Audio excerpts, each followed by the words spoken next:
Olá, querido aluno, querida aluna, seja bem-vindo a mais um vídeo educativo do nosso canal TV Araxá Educa. Eu sou a professora Nadi e continuo te acompanhando durante seus estudos de língua portuguesa. Bom, hoje para o 7º ano nós vamos falar um pouquinho da imparcialidade das notícias. Será que toda notícia ela é realmente imparcial? Você já se deparou com um fato noticiado de maneira diferente, seja na televisão, no jornal, na internet? Ou seja, você lê uma notícia e tem uma impressão, e aí você lê o mesmo fato noticiado por outro canal, outro lugar, outro autor, e aí outro repórter, jornalista, e fica com uma impressão um pouquinho diferente? Bom, então é disso que a gente vai falar hoje. Para a gente entrar nesse assunto, primeiro a gente precisa retomar o que são textos jornalísticos. São textos veiculados pelos jornais, revistas, rádio, televisão, sites da internet, e eles têm o intuito de comunicar e informar sobre alguma coisa. Lembrando que a notícia ela é efêmera, ela é rápida, ela vai falar de um acontecimento que aconteceu na atualidade, naquele momento. Atualmente, esse é o gênero textual mais lido e ele alcança diversos setores da sociedade. Então, a linguagem tem que ser clara, tem que ser objetiva, para que todas as pessoas consigam entender ali a notícia que está sendo transmitida. Então, tem essa característica, como eu disse para você, de ser informações aí sempre bastante atuais. O gênero jornalístico, ele abriga várias seções, que são chamadas de matérias. Então, eu tenho notícia, reportagem, o editorial, a entrevista, o texto publicitário, os classificados, os artigos, as crônicas, as resenhas, as charges, as cartas do leitor. E hoje a gente vai focar principalmente na notícia. Bom, a notícia, a gente tem uma estrutura do texto jornalístico aqui, que vale para todos os gêneros, Mas a notícia, mais especificamente, ela geralmente é composta pela pauta, que é quando eu faço a escolha do tema e do assunto. Depois eu tenho o passo de fazer a verificação dos fatos, das provas, a autenticidade, dos acontecimentos. A redação, então essas informações que são colhidas, elas são transformadas num texto. E depois esse texto ele é tratado, Então tem a locação, a correção, a revisão do texto que foi produzido. Bom, os textos jornalísticos, eles são textos informativos, eles vão levar aí, informações mais relevantes sobre o tema, eles são escritos em prosa, não são escritos em versos, eles têm uma linguagem denotativa, que é aquela linguagem bem clara, evitar a linguagem figurada, ser sempre bem objetivo e tentar ser o mais imparcial possível.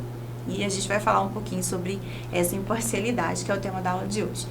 Antes da gente falar da notícia, a gente tem que deixar muito claro o que é fato e opinião. O que faz uma notícia ser imparcial? É quando eu relato o fato sem dar a minha opinião. E olha que isso não é tão fácil assim de ser feito. O fato ele é um acontecimento, uma ocorrência, aquilo que acontece em decorrência de eventos exteriores. Já a opinião é o ponto de vista a respeito de um fato. Ela não é, portanto, um fato. Trata-se de um julgamento pessoal, de um pensamento em relação a algo. É uma maneira que eu tenho de pensar, de me posicionar, de emitir a opinião sobre algo que aconteceu. Bom, vamos lá. Os textos jornalísticos, eles seguem um critério básico de responder algumas perguntas. Então, o que, quem, quando, onde, como e por quê. Então, se o seu texto responde a essas perguntas, ele está classificado como um texto jornalístico. E eu trouxe aqui uma notícia para a gente ver se ela atende a todos aqueles critérios. Olha só, garoto viaja de Honduras a Nova York em busca do pai. Edion Sabidion, de 13 anos, perdeu a mãe, irmão e avô na passagem do furacão Mitch. Então, olha só, como é que eu começo a notícia? Daqui a pouquinho a gente vai falar dessas partes. Então, Nova York, só e desorientado, viajando de bicicleta, automóvel, trem e ônibus, o garoto hondurenho, Eduin Daniel Sabidion, de 13 anos, saiu de Honduras e atravessou a Guatemala e o México até chegar a Nova York, onde vive seu pai. A odisseia de Eduin, que lembra a de Huckleberry Finn, personagem do escritor Mark Twain, ou a de Josué, o garoto do filme Central do Brasil, começou em 22 de maio na cidade hondurenha de São Francisco. A mãe, o irmão e o avô dele morreram em novembro, durante a passagem do furacão Mitch, que devastou boa parte da América Central. Ele chegou a Nova York no domingo, mas até ontem não tinha conseguido encontrar-se com o pai. Grevi Sabidion Vasquez, pai de Eduin, enviou ao garoto, por intermédio de um vizinho hondurenho, $200 e um bilhete com instruções vagas para que ele se encontrasse com ele às 15 horas do domingo, dia 27, no aeroporto LaGuardia, em Nova York. Do modo que pôde, o garoto iniciou a longa viagem, cruzou a fronteira de Honduras com a Guatemala e depois de Guatemala com o México. Olha só, que aventura, hein? Mas vamos lá, vamos ver se essa notícia atende os critérios mínimos, né, pra gente escrever um texto jornalístico. O quê? Então, nesse primeiro momento, a gente tem essa resposta. Um garoto que saiu de Honduras, atravessou Guatemala e o México e chegou a Nova York buscando aí se encontrar com o pai. Quem? Eu tenho também quem fez isso, né? O garoto hondurenho. Quando? Eu tenho a data específica de quando ele fez isso. 22 de maio de 1999, que foi quando ele iniciou a viagem. E 30 de junho do mesmo ano, que é a data da publicação aí dessa notícia.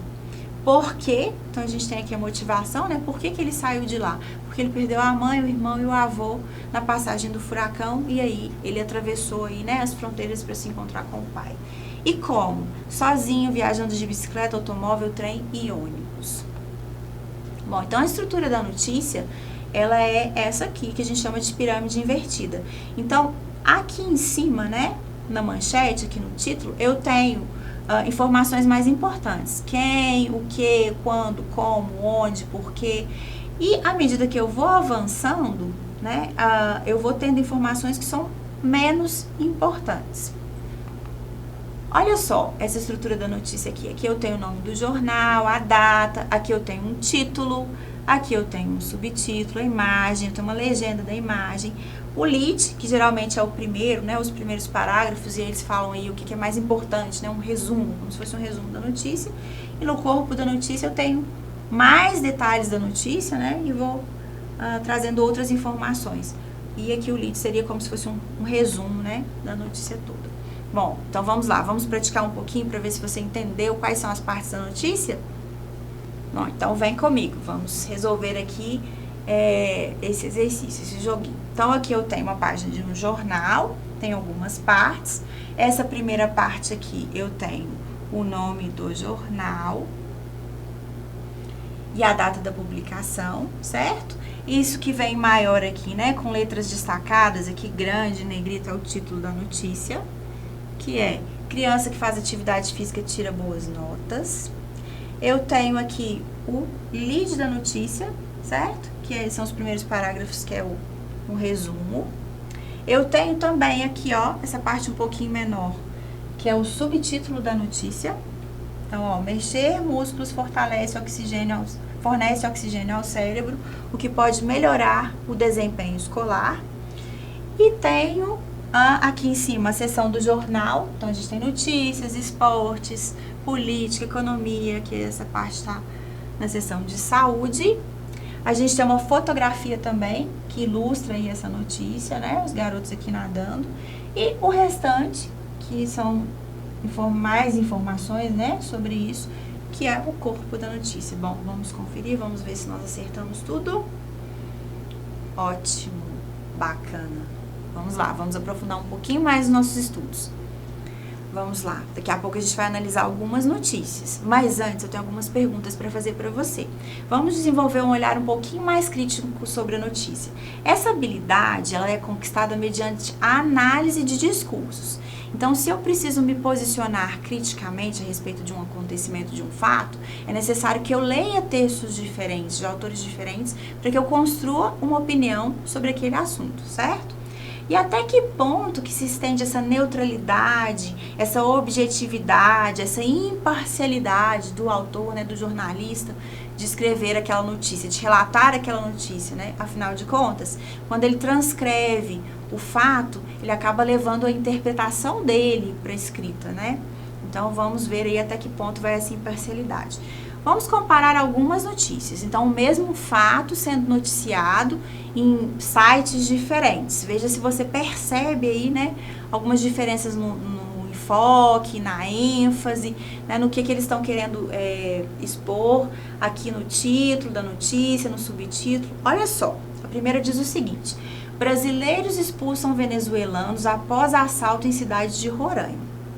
Moradores de Pacaraíma, na fronteira com a Venezuela, se revoltaram após o comerciante ter sido roubado e agredido supostamente por refugiados. Observe, então brasileiros expulsam venezuelanos, assalto na cidade de Roraima. Moradores na fronteira com a Venezuela se revoltaram após o comerciante ter sido roubado e agredido, supostamente por refugiados. Bom, então já tem alguns termos aqui, né, pra gente pensar, refletir e analisar e comparar com as outras notícias. Olha só, venezuelanos são agredidos e expulsos em Roraima. Já o subtítulo: grupos de brasileiros atiraram pedras e queimaram acampamentos de imigrantes nesse sábado na cidade de Pacaraíma.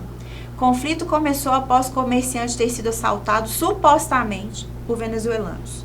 Grupos de brasileiros armados com pedras, paus e bombas caseiras atacaram neste sábado, 18/8, venezuelanos que estavam acampados na cidade de Pacaraíma, em Roraima, em fronteira com o país vizinho. Olha só, você percebeu alguma diferença? Aqui eu tenho uma ênfase, né, dizendo que os venezuelanos são agredidos. E aqui eu digo que os brasileiros expulsaram os venezuelanos, mas eu já chamo, né, para o motivo. O motivo da expulsão foi um assalto. Bom, vamos ver esse fato noticiado de outras maneiras também. Cidade de Roraima, na fronteira com a Venezuela, tem tumulto após assalto a comerciante. A assessoria do Exército informou que moradores praticaram atos de violência e destruição em acampamento dos venezuelanos. Olha só, outra notícia. Refugiados venezuelanos são agredidos com bombas em Roraima. Olha como o posicionamento muda, né? Em algumas reportagens, a gente tem aqui os brasileiros expulsando, né, os venezuelanos por causa de um assalto. Aqui eu já tenho, né, os venezuelanos, o enfoque é que os venezuelanos foram agredidos e expulsos, certo? Aqui eu tenho o termo refugiado sendo usado. Aqui eu já tenho um enfoque um pouco diferente. Os brasileiros expulsam os venezuelanos e também, né, tô dizendo que é por causa do assalto. Aqui, venezuelanos são agredidos e expulsos. Observem como a construção desses títulos das notícias já vai gerando uma certa, um certo posicionamento, né, no leitor. Ou seja, os brasileiros agrediram, os venezuelanos foram agredidos, mas os venezuelanos praticaram um crime, né? Então, tenho aí, né, posicionamentos diferentes. Outro termo que eu quero chamar a atenção é para o termo refugiado. Você sabe a diferença entre imigrante e refugiado? Bom, imigrante é aquele que deixa o seu país e vai para um novo país. Ele pode ir de maneira legal ou ilegal. De todo jeito, ele vai por livre e espontânea vontade. O refugiado, ele deixa o seu país não por uma questão de escolha. Geralmente, ele está sendo perseguido, ele está correndo risco de morte. Então, ele deixa o seu país por questões de sobrevivência. Esse termo também, ele tem que ser esclarecido porque ele vai provocar aí diferentes interpretações se a gente aprofundar nessas notícias, certo? Bom, então vamos lá. Comparando as notícias, qual foi o fato noticiado? Bom, que alguns brasileiros se revoltaram, agrediram alguns venezuelanos, porque supostamente esses venezuelanos teriam assaltado, né, brasileiros. Os moradores de uma cidade de Roraima, localizada na fronteira entre o Brasil e a Venezuela, praticaram atos de violência contra imigrantes venezuelanos. E a gente já tem, né, a questão de usar termos imigrantes, de usar o termo refugiados, que também ajuda na interpretação. Então, o que a gente conclui? Que existem diferentes maneiras de relatar um mesmo fato. E ao escrever uma notícia, o jornalista precisa fazer algumas escolhas. Ele vai escolher algumas palavras, né? Ele vai usar o termo refugiado, o termo imigrante, por exemplo. Ele vai dar um enfoque, né? Que os venezuelanos sofreram a violência ou que os brasileiros praticaram a violência. Ele vai escolher colocar ali no título um motivo, né, o que motivou essa violência ou não. Então, são escolhas que o jornalista, né, que o escritor da notícia vai fazer. Então, ele vai escolher as palavras que serão usadas, a ordem dos acontecimentos que serão relatados, né, no que ele vai dar ênfase, o que ele vai colocar ali no título, no subtítulo da notícia. E dependendo dessas escolhas, pode-se privilegiar um dos lados. Ou seja, algumas manchetes, elas colocavam ali os imigrantes, né, ou mesmo usando termos refugiados, como venezuelanos que realmente foram vítimas, né, sofreram a violência. Do outro lado, eu tenho notícias que já colocam os brasileiros, né, como que revidando, né, porque os venezuelanos teriam praticado um crime, né, os venezuelanos teriam sido praticados de violência num primeiro momento e eles estariam se defendendo. Então, são as escolhas ali que eu preciso fazer na hora de escrever uma notícia. Então, assim, para contrastarmos vários relatos e não sermos tão manipulados, é importante a gente ler várias notícias acerca de um mesmo fato. Então, cada notícia, né, cada fato que aconteça, que você tenha aí, né, busque fontes diferentes, relatos diferentes, para que você consiga se posicionar da melhor maneira possível.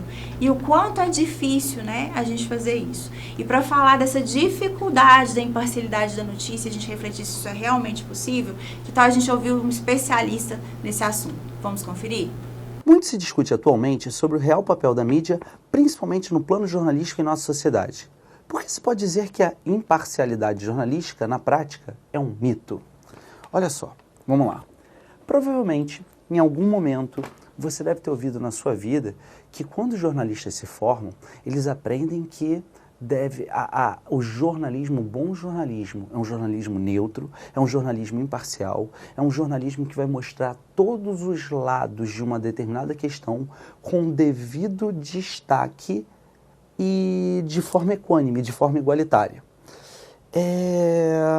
Na prática, a gente ouve muito falar que a mídia é tendenciosa, influenciadora, os grandes veículos de comunicação exercem poder, manipulam as massas, formam opinião, e fica aquela coisa de, poxa, a imparcialidade jornalística, ela está sendo ferida. A imparcialidade jornalística, ela não pode, ela nunca acontece, isso é um absurdo.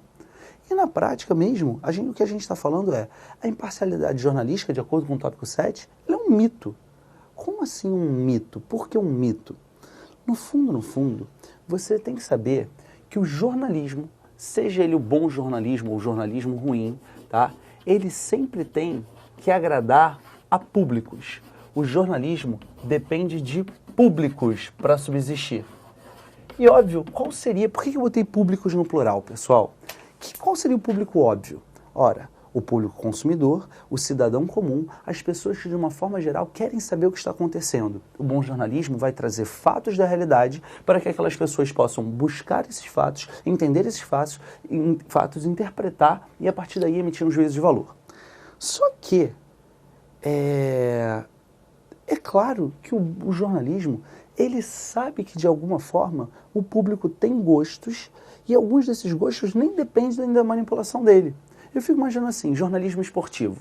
Digamos que aqui no Brasil, um jornal de grande circulação vai falar sobre a próxima partida entre o Brasil e a Inglaterra. Estou inventando qualquer coisa, tá? Gente, digamos que esse veículo de comunicação tenha 4 páginas para noticiar Brasil e Inglaterra. Como é que ele vai dividir essas 4 páginas? Se ele fosse realmente imparcial, ele teria que colocar 2 páginas falando sobre a seleção brasileira, 2 páginas falando sobre a seleção inglesa. Isso seria imparcialidade, isso seria neutralidade. Mas pelo amor de Deus, isso não faz sentido algum. Ele tem um público. É um jornal brasileiro que quer agradar o público brasileiro e, obviamente, vai falar sobre a seleção brasileira. Não tem como ficar meio a meio. Ele vai falar 3 páginas e meia sobre o Brasil e vai fazer, sim, uma reportagenzinha falando como é que está a preparação da seleção inglesa, com a expectativa do técnico e afins. Entende? E isso é absolutamente natural. Eu quero agradar o meu público leitor. Claro que a gente não é bobo e sabe que muitas vezes o público não tem esse gosto pressuposto e muitas vezes ele é influenciado. Aí é outra questão. Mas, cá entre nós, o jornalismo sabe também que tem que agradar aos seus anunciantes. É o outro público. Poxa, se eu vou agradar meus anunciantes, eu não estou nem falando assim de manipulações políticas para vender uma ideologia. Só estou dizendo que se eu quero anunciantes como a Sony, a LG, a Sempre Toshiba, eu posso muito bem fazer uma publicação ou criar colunas na minha publicação sobre novidades da alta tecnologia. E mesmo que, teoricamente, as novidades da alta tecnologia sejam apenas um dos grupos de novidades que existem no mundo, ali, claramente, eu estou tentando ajudar a agradar aos meus possíveis futuros anunciantes. E aí é por esse jogo de interesses, que nem são tão escusos assim nesse contexto, que vai haver conluios, né? E você acaba sendo tendencioso. Se chegarmos ao plano político, ao plano ideológico, ao plano de manipulação de massas, aí a gente vai entrar numa outra discussão que nem vem ao caso aqui. O que eu quero mostrar é que não existe o argumento de que o jornalismo é imparcial. No mínimo, ele vai ser parcial para agradar seu público e agradar seus anunciantes. Sob outras perspectivas, a gente fala depois. Então, o que você concluiu? Será que existe mesmo uma imparcialidade na hora de escrever, na hora de fazer o relato de um fato, na hora de redigir uma notícia? Difícil, não é mesmo? Então, torna a chamar a sua atenção. Leia sempre mais de uma fonte, certo? Você vai ter impressões diferentes nesses relatos. Então vamos lá, retomando, na aula de hoje a gente falou sobre os gêneros jornalísticos, nós falamos sobre os meios de veiculação, algumas características, a gente falou um pouquinho da diferença entre fato e opinião, nós falamos mais especificamente sobre as notícias, sobre a estrutura da notícia, fizemos algumas comparações e discutimos principalmente sobre a questão da imparcialidade desse gênero.